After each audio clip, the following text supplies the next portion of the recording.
这一个网这样子看起来也是挺丰收的了。Hello， 大家好，我是鸟打彪哥，现在是准备过去拉我们这一趟外海捕鱼的第4个网啊。原来这一趟外海是分成5个网啊，第4个网是小网，而第5个网才是大网啊。我还以为只分成4个网，然后第4个网是大网呢。那也就是说，这一个网拉完，海里面还剩下一个大网没有拉上来哦。那这样子算起来，这一趟外海不止放了6500米的渔网哦。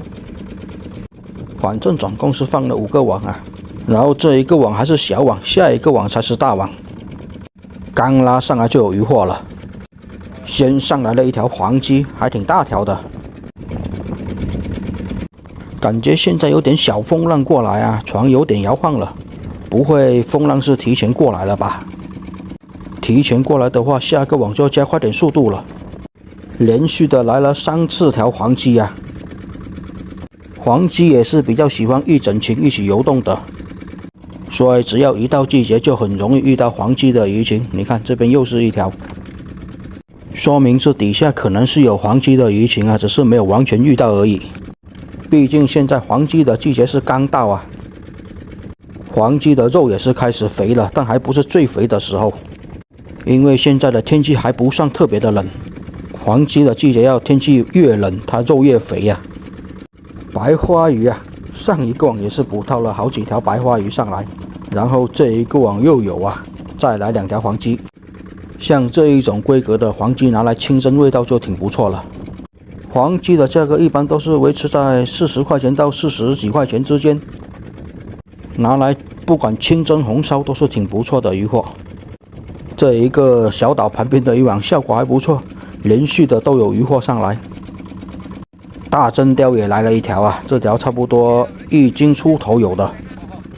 上一个网是大网啊，也是捕到了好几条大真鲷。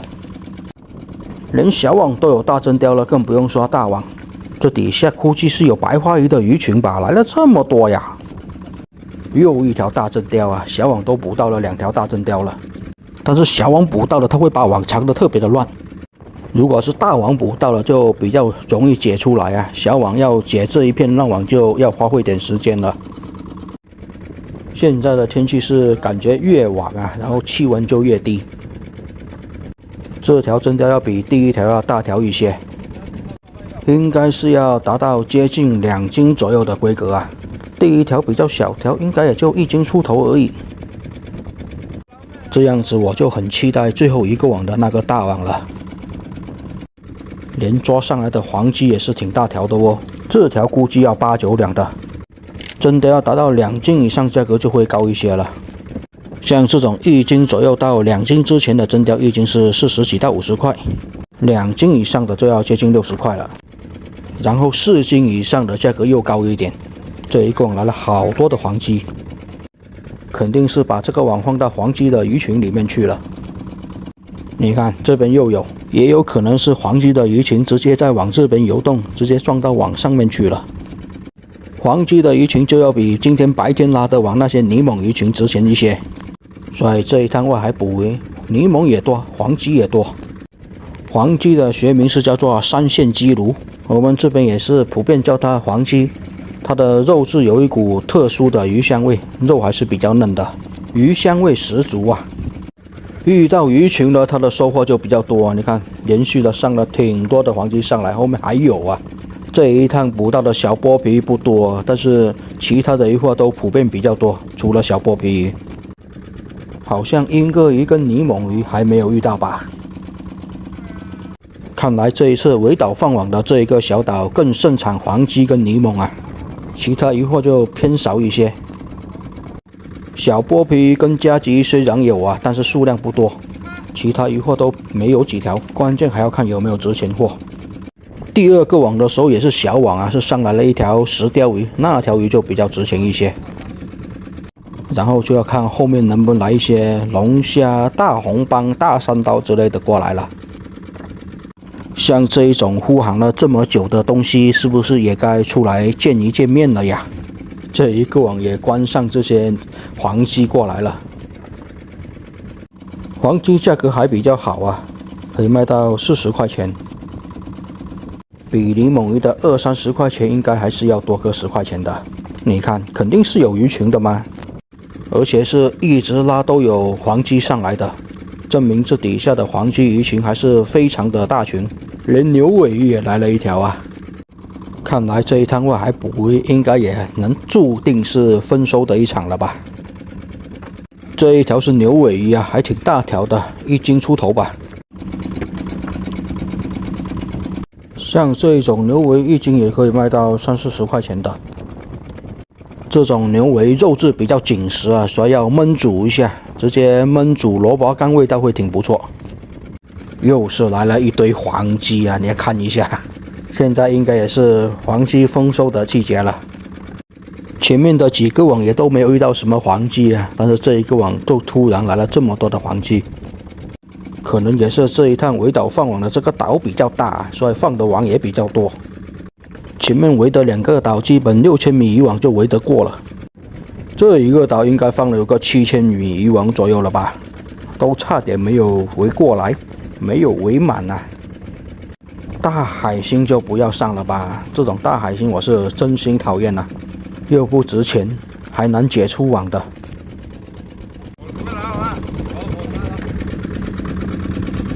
刚刚说的是潮水开始变慢了，潮水缓和了，拉网的速度也就会快一点，也没有潮水跟你对着拉，所以拉起来比较省力气。反正就是潮水比较小，网就比较容易拉上来，就是这个意思。如果潮水越大的话，拉力就会比较大，网就比较难拉上来，所以每次都要等。不管是拉网还是放网都一样啊，都是要等到潮水比较缓和的时候进行拉网或者放网的。拉网就因为潮水比较重，就比较难拉上来；放网的话，就会因为潮水比较重，网乱飘走。所以捕鱼还是需要一点技术的，放流刺网更是要跟着潮水走的。所以不是说我们什么时候想放网就放网，想拉网就拉网啊，而且还要看海底的礁石情况。像今天放的这一些网都是在小岛的旁边，所以基本底下都是礁石区的位置，捕雕刻类会比较多。一些海鱼基本也都是在礁石区附近活动的。耶，这里是来了2条闽鱼哦，这一种是白闽鱼啊，而这2条闽鱼看起来也不算大条吧，一条也就是1斤多2斤的规格而已啊。这一种白闽鱼要比较大条的才比较值钱，像这么大条的1斤也就20几块钱，而且闽鱼的肚子里面是有鱼胶的，最值钱的也就是它那个鱼胶了。鱼越大条，它的鱼胶也就越大，所以就越值钱了。但是白闽鱼就卖不到赤嘴闽鱼的那种价格了，因为白闽鱼比较常见，而赤嘴闽鱼就比较少了。这边也是在继续的来黄鲫，鱼群比较多，目前应该也是上了有20-30斤的黄鲫了。黄鲫我们这边是比较喜欢清蒸的，清蒸完淋一下蒸鱼豉油就挺不错。我也是比较喜欢吃黄鲫还有海鲤鱼这2种我们经常捕到的海鱼，但是今天到目前为止是一条海鲤鱼都还没有遇到啊。这一趟回去的话，应该每人可以分1斤黄鲫，再加1斤柠檬鱼带回家吃。毕竟不知道下一次出海又是什么时候了。现在天气越来越冷了，海面上也是经常刮风，所以出海的天气就会相对少很多了。像这1个月还好啊，到目前为止出了2次海了，后面估计还可以再出个1次左右。后面的话天气越冷，然后出海的天气就越来越少了。不是因为冷而不出海啊，因为天气一冷就经常冷空气下来就刮风了。海面上一刮风，像我们这种小船基本就没办法出海了，毕竟要安全第一嘛。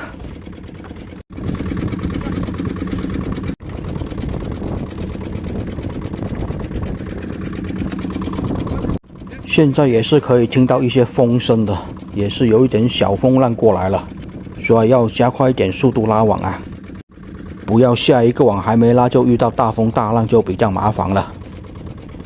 最好是等我们平安到家之后再刮风，那就安全了。但是这哪有事事顺心的，看天意吧。